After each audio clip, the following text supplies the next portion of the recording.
Hola desde el lugar del mundo donde estén. Yo soy Lorena Ferrari desde Buenos Aires. Yo soy Bella Belis desde Duitama, Colombia. Bienvenidos a Nos Encontramos Viajando, un podcast de viajes y empoderamiento. En el episodio de hoy vamos a hablar de migraciones. ¿Y qué más empoderante que migrar hacia un sueño? Como dijimos en capítulos anteriores, todas acá venimos de historias de movimientos. Y cuando vemos un migrante, generalmente pensamos en el desplazamiento físico, sin tener en cuenta los sentimientos y desafíos que esa persona tuvo que atravesar. Hoy les voy a pedir que vayamos un poquito más profundo y tratemos de conectarnos con la historia de Bella, que seguramente en muchos aspectos es la historia de nuestras ancestras. Bienvenida, nos encontramos viajando, Bella.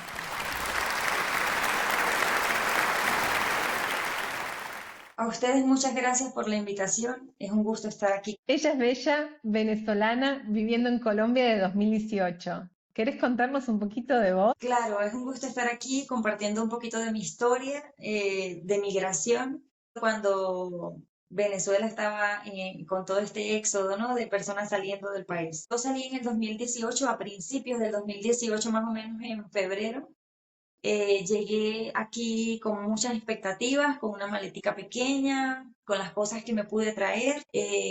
Vengo de una ciudad bastante que tiene unas temperaturas muy altas, muy caliente, y llegué aquí que hace bastante frío. Tenía 22 años, con ropita de tierra caliente, en una maletica muy pequeña y con un montón de sueños y cosas por descubrir, con muchas ilusiones de que podía salir adelante aquí, que aquí podía tener un nuevo impulso para lograr las cosas. Cuando te das cuenta que todo a tu alrededor está hecho un caos y te está afectando ya internamente muchísimo.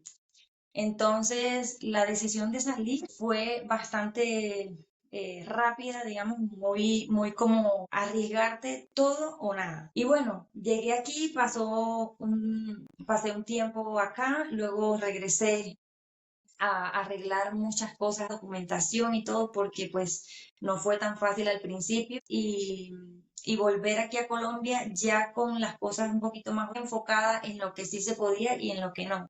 Porque creo que así como me pasó a mí, le pasa a muchos migrantes que cuando migras ya por una necesidad más económica y todo esto, no te estructuras bien en cuanto a lo que vas a llegar a hacer y en cuanto a lo que tienes y a lo que arriesgas. Venirte más estructurado funciona y sirve bastante.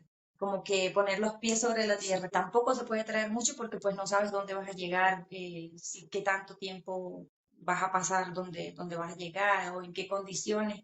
O a veces uno llega a un lugar, pero pues rápidamente te toca cambiar de espacio. Entonces hay cosas que tienes que traerte, tu ropa, lo esencial y eso.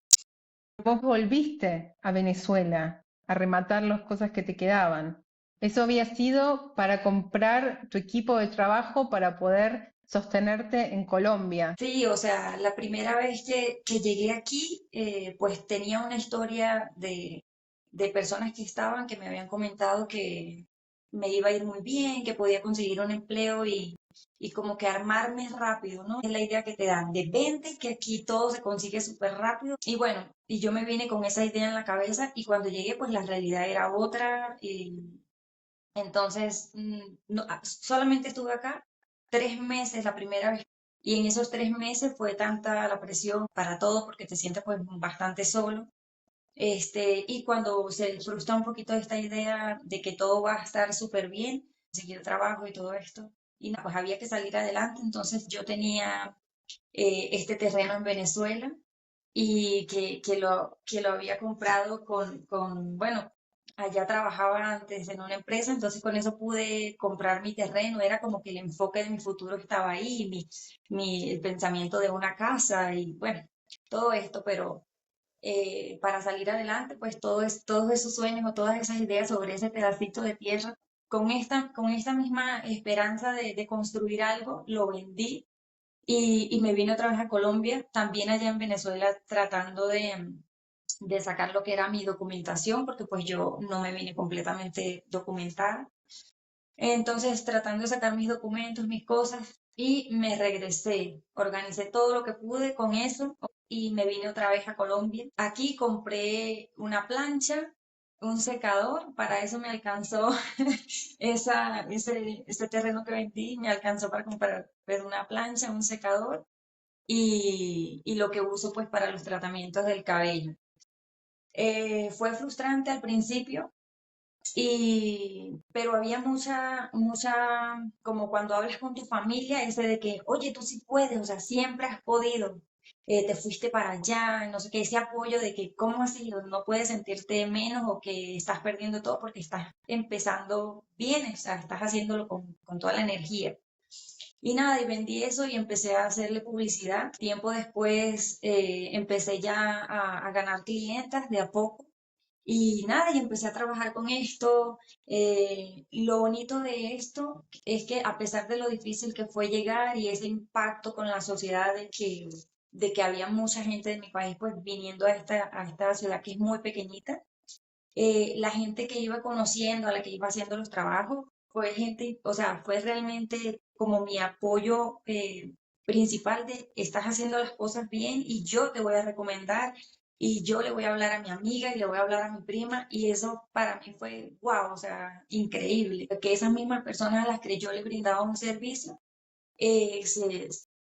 como que veían o escuchaban mi historia, que aunque a mí no me parecía guau, pero a ellas sí se sorprendía mucho y me decían, no, es que tú trabajas muy bien, es que te voy a recomendar para que vean qué chévere trabajo haces y bueno, yo creo que incluso ellas a veces me veían en una posición tan diferente a la que yo me veía y hoy en día creo que salía adelante también mucho por eso. Para que se entienda bien, Bella trabaja en peluquería. Como vos decís, cuando la gente ve todo lo que estás logrando, muchas veces nos abren los ojos. A mí me pasó ponele después del tercer año en Alemania, que yo ya en un momento pensaba, bueno, estoy perdiendo tiempo, tengo trabajos que no me gustan, o sea, ¿qué estoy haciendo? Y un amigo que yo tenía en ese momento me dijo, Lore, vos estás haciendo algo súper valioso, estás trabajando y te estás pagando tus estudios. Y yo ese día cambié la mentalidad de pensar, ¿qué estoy haciendo? Estoy perdiendo tiempo No, yo misma me estoy creando mi futuro.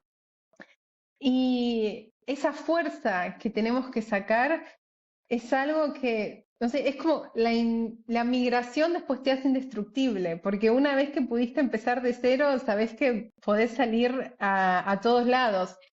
Y te abre la cabeza a vos y le abre la cabeza a los demás, porque como vos me contaste, en este pueblito donde vivís, había o otros venezolanos sufrían como actos de xenofobia, pero después cuando deja de ser esa ola de venezolanos, ese éxodo de venezolanos, cuando encuentran la gotita que forma esa ola, le vas cambiando la mentalidad. O sea, es como un proceso de retroalimentación. Uno se abre a ser más flexible en la sociedad donde entra y en la sociedad donde entra genera cambios. Aquí las personas tenían miedo, más que la xenofobia como tal, yo pienso que la gente aquí tenía mucho miedo porque como es tan pequeño, o sea, sí llegan muchas, es una ciudad muy turística, pero ya cuando ves que viene un montón de gente a quedarse y tú no sabes quiénes son, a qué se dedican, la gente dice muchas cosas de ellos, que les gusta la música a todo volumen y cosas, esas cosas tan que uno dice, pero es algo tonto, es simple, pero esas cosas para una persona que tiene una cultura diferente, que viene que vive en un ambiente diferente, pensar que viene toda esta cantidad de gente pues se asustan, cuánto tiempo se van a quedar, por qué mejor no luchan allá. Y entonces subirte a un bus, y recuerdo en dos oportunidades, subirte a un bus y escuchar a la gente sin saber, porque eso es otra cosa, en la ciudad donde estoy piensan que los venezolanos todos somos piel oscurita. Entonces, claro, entonces decían cosas delante de mí como que ¿por qué no se regresan a su país? ¿Por qué no sé qué? ¿Por qué vienen, por qué no luchan allá por lo suyo? Porque la gente mira la lucha como salir con una piedra y una bandera, a protestar. Esa es la lucha que ellos ven, ¿no? Entonces, ¿por qué no? Espérate, pero la lucha también es que sí, tú estudiaste una cosa o aprendiste a hacer esto, pero te tocó trabajar de aquello. Te tocó trabajar de mesonera, aunque tengas mala memoria como yo y se te olvide cuál era la mesa que le ibas a llevar el pie. Me tocó muchas veces así, pero bueno, aprendía y hice cosas que, wow, no pensé que iba a ser capaz. ¿Qué era lo que te imaginabas cuando decidiste irte a Colombia? Que hablabas de las expectativas. Pues yo, lo que te decía, me habían dicho que conseguir trabajo iba a ser rápido, iba a ser fácil, porque como es una ciudad tan pequeñita, precisamente se necesita pues mano de obra, sí, y que si en restaurantes. Yo dije, pues nada, yo hago lo que sea. ¿Cómo te replanteaste tu vida saliendo de Venezuela y llegando a Colombia? ¿Qué fue lo que más te afectó? Eso de estar estudiando en la universidad, yo no sabía que me iba a afectar tanto. Pero sí recuerdo que desde muy chica, o sea, mi sueño, también en Venezuela vengo de un pueblito, entonces mi sueño era, voy a ir a la universidad, yo puedo, siempre desde muy chiquita me daba mucho impulso, aparte que tengo una hermana que siempre me ha tenido en una perspectiva, bueno, muy alta, ella siempre me veía grande, me veía triunfadora, entonces esa también era como un poquito las ganas de demostrar que sí podía, demostrármelo a mí y también de agradecimiento a ella por haberme como que dado ese impulsito y creer tanto en mí como cree. Siempre quise estudiar psicología, en el país no se pudo porque el sueldo ya, bueno, para acomodar un poquito, ¿no? Yo entro a la universidad, como la carrera de psicología estaba muy costosa, ingreso a estudiar petróleo, ingeniería en petróleo, pero resulta que se me da la oportunidad de hacer un curso donde sales trabajador calificado para, que es como un técnico, es un curso administrativo. Entonces, mientras hacía este curso, te decían que no podías estar en la universidad y lo bueno del curso era que te reconocían como la mitad del trabajo, por decirlo así, tenías un sueldo o lo que se le acercaba a un sueldo. Entonces, para mí eso era muy importante porque me iba a ayudar a costear muchas cosas, transporte, a conocer, a salir, a conocer gente, ¿no? Para tener más oportunidades. Entonces decido meterme a estudiar sin que mucha gente lo supiera, sin importar si de pronto hubiese costado después el trabajo. Porque pues al final del día en la universidad iba a tener como más peso sobre eso.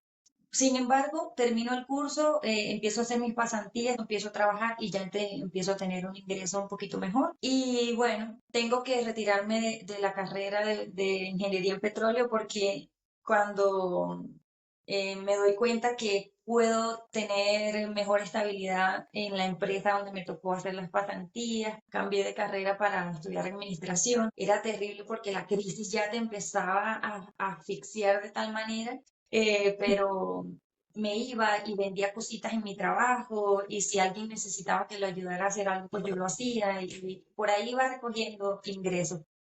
Eh, bueno, hasta dulces me tocó vender en el trabajo para el tema de los transportes, pero aferrada a que no quería, todo esto porque estaba aferrada a que no quería dejar la universidad. Entonces, no sé, yo tenía mucha fe en mi esfuerzo por estudiar, por hacer la carrera universitaria, todo esto.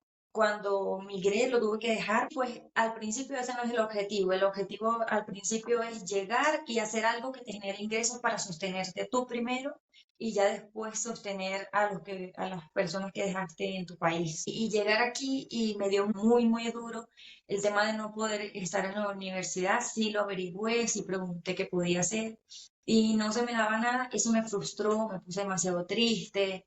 Y bueno, eso te da de todo, hasta físicamente te agota mucho y te hace sentir demasiado débil, sin esperanza. Aparte, de que como la ciudad es tan pequeña, pues ya me sentía como enterrada, como que veía a mi alrededor y todo era montañas y el centro era diminuto.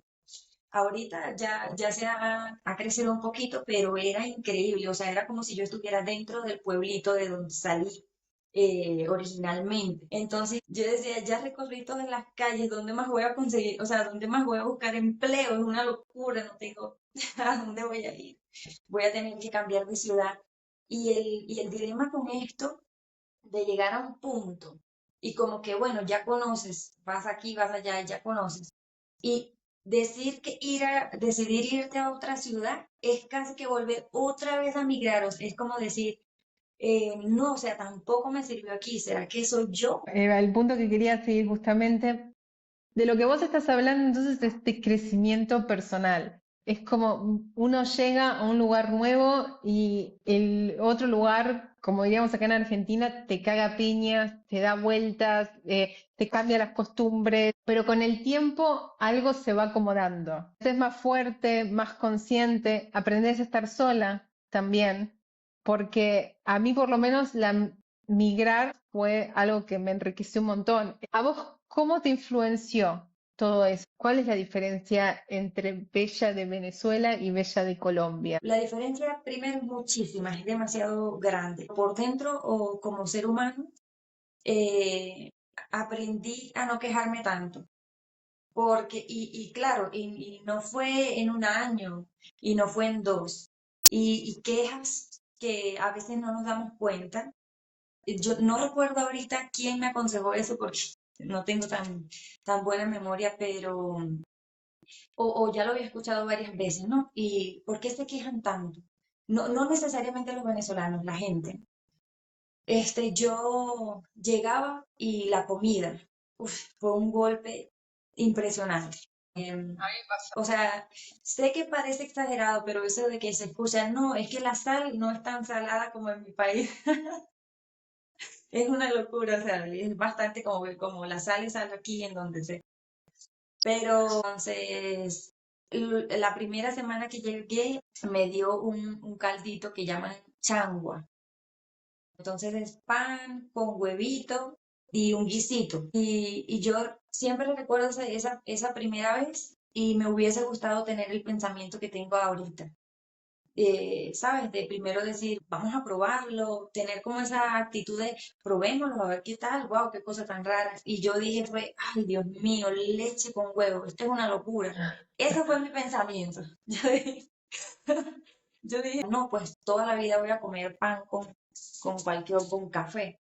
Sí, pero entonces pasa el tiempo y sigues encontrando que la misma situación de la comida. Entonces no te encuentras, tienes que reinventarte. ¿Cómo cocinas algo de tu casa, algo que te recuerda a tus raíces, cuando aquí no habían tantas cosas con que prepararlo, ni siquiera los aliños, los guisos que en otras partes le dicen? Yo, y creo que al igual que muchos, empezamos incluso la gente que venía de allá le pedíamos cosas. Entonces, tráeme casabe, que es una torta de yuca, como un crepe duro.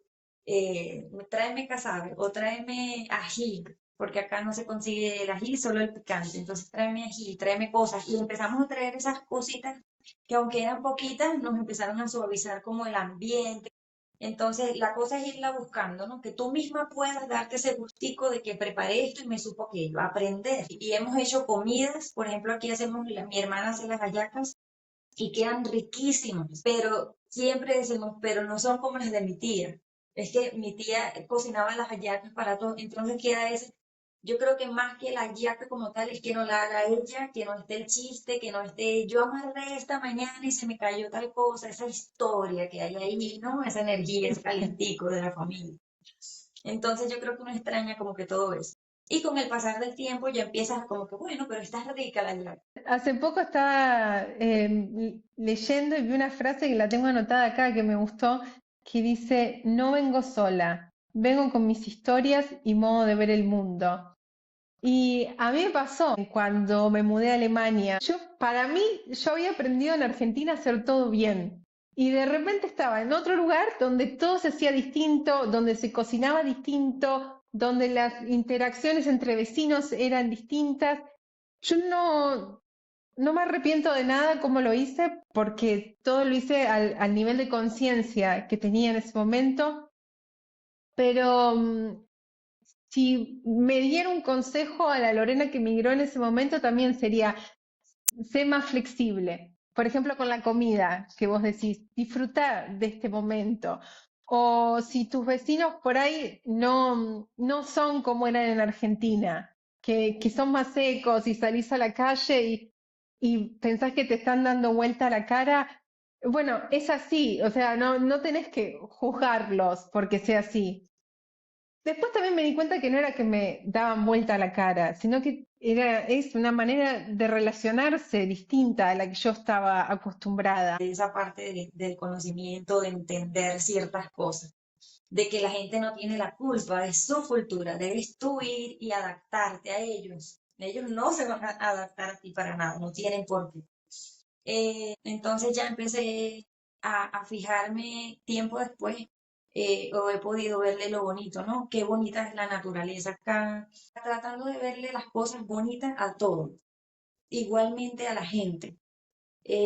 Porque una cosa que me pasaba era que siempre estaba afectada de lo que decían de los venezolanos. Ay, es que los venezolanos, pero tú no, Bella, tú ves es diferente porque tú, tal cosa. Eso me afectaba horrible. O sea, yo llegaba a mi casa llorando. Muchas personas que tal vez lo dijeron en su inconsciencia, ¿no? O sea, o en su falta de conocimiento sobre el tema, que decían, todos los venezolanos, tú no porque yo estaba ahí. Si yo no estuviera, somos todos. Y todas esas cosas me afectaban mucho. Y ahorita digo, bueno, esas poquitas personas en comparación con todas las personas de esta ciudad, la gente tan bonita que cada vez que tenemos esa conexión de entre yo y mi clienta o ese momento de ese mensaje para preguntar tal cosa, siempre tienen una palabra de ánimo. Siempre que me preguntan cómo te ha ido, es porque me van a decir, tranquila, tengo una prima, pero si quieres vienes y te presento a tal y le miras el cabello, wow, yo digo, o sea, eso no puede ser menor a lo demás, eso es lo más importante, o sea, eso es lo que me tiene aquí. Tengo, y si no es porque la mitad de mis clientas, como ellas también me cuentan, de alguna forma estoy ejerciendo la carrera que siempre quise hacer, que era la psicología.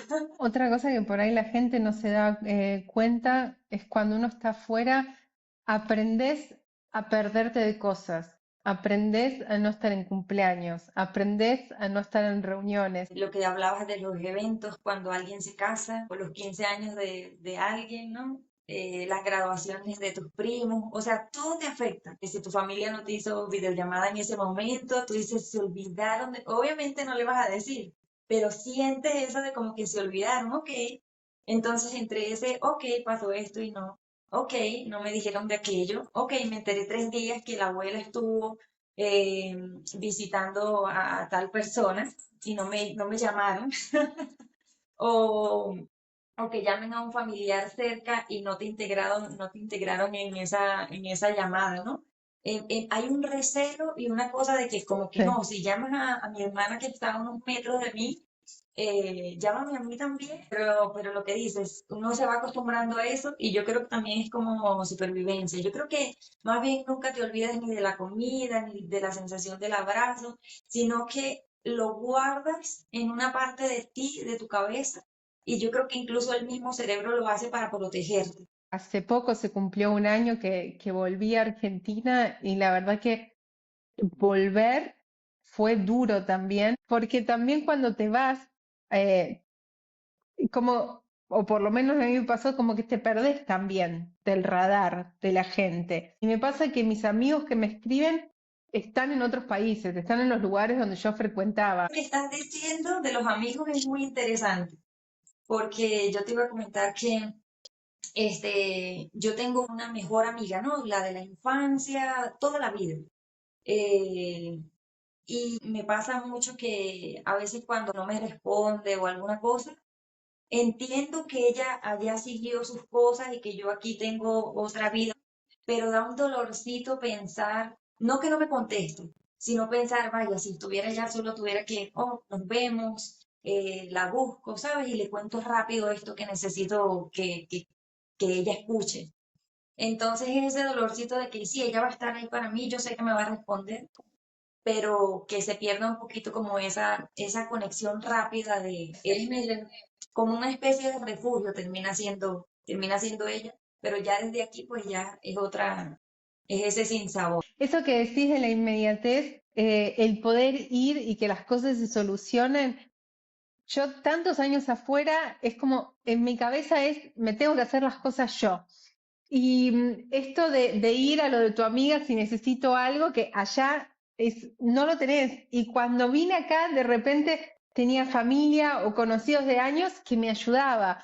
No sé, se me rompió un electrodoméstico, ¿qué? Y pensé, bueno, el abuelo lo puede arreglar. El abuelo ya no lo puede arreglar porque tiene casi 95 años. Pero en mi cabeza es como que, o sea, se lo puedo llevar a alguien para que lo haga. Que yo allá tenía que ser hiper independiente. Me he mudado millones de veces y si me mudaba, me ayudaba por ahí un amigo y me mudaba en el metro, en el subte le decimos acá. O sea, yo tenía que llevar mis cosas, a menos que, no sé, que sea una cama, pero generalmente los lugares donde me mudaba ya tenía este tipo de cosas, pero todo lo mío era siempre tener que llevarlo o en un bus o lo que sea, y yo tener que ser hiper independiente. Cuando llegas te das cuenta qué fácil hubiera sido si me hubiera quedado también. Por ahí no en el tema económico, pero el tener la red de apoyo, como dijimos varias veces a lo largo del episodio, es, es indescriptible. Esto, la comida, la red de apoyo, el clima, todo lo que pasa, es muy difícil transmitirlo a alguien que no lo vivió. Y por eso también decía al principio del episodio, de pensar que nuestras abuelas o quienes se hayan movido vivieron lo mismo. O sea, y nosotras mirábamos a esas personas y no sabíamos toda la historia que venía atrás. Entonces, yo espero que en este episodio quede un poco más claro de la fortaleza que uno tiene que tener al ser migrante, poder enfrentarte a ese golpe que te da la vida, hace que te flexibilices. Sí, claro. Y bueno, yo lo que hice, o sea, lo que hice y que capaz le pueda servir a los demás es que uno tiene que, lo que hice y lo que aprendí, uno tiene que soltar, tienes que soltar. Y tú dices, bueno, pero ¿cómo vas a soltar, cómo vas a soltar quién eres tú? Eso no se puede. Yo pienso que hay cosas que sí puedes soltar. Por ejemplo, si tú ya estás aquí y sabes que va a ser difícil que vuelvas en 1, 2 o 3 años, y, o sea, no tienes una fecha para volver, porque cuando sales, o por lo menos la mayoría que conozco, incluyéndome, salí del país, dije, voy por un año, máximo 1 y medio, y me regreso, ¿no? Entonces, tú saliste con esa idea.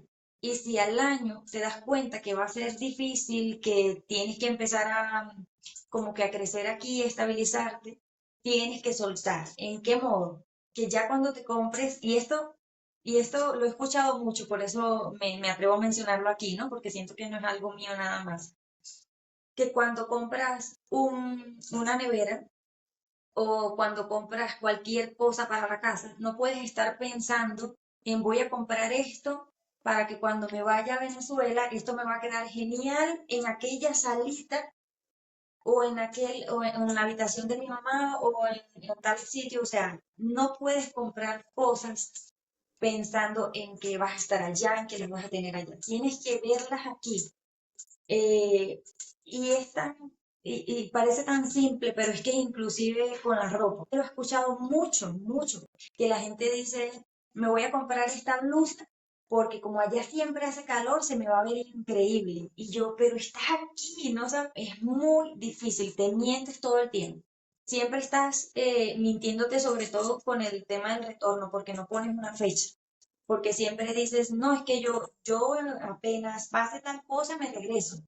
Son cosas vacías, ¿verdad? Son cosas, no es nada tangible, no estás seguro de que vaya a haber un cambio, no estás seguro de nada. Algo que yo escuchaba en Alemania un montón y lo escuchaba con argentinos era yo no me voy a morir acá. O sí, ni siquiera era tanto pensar me jubilo y me voy, sino era yo no me voy a morir acá.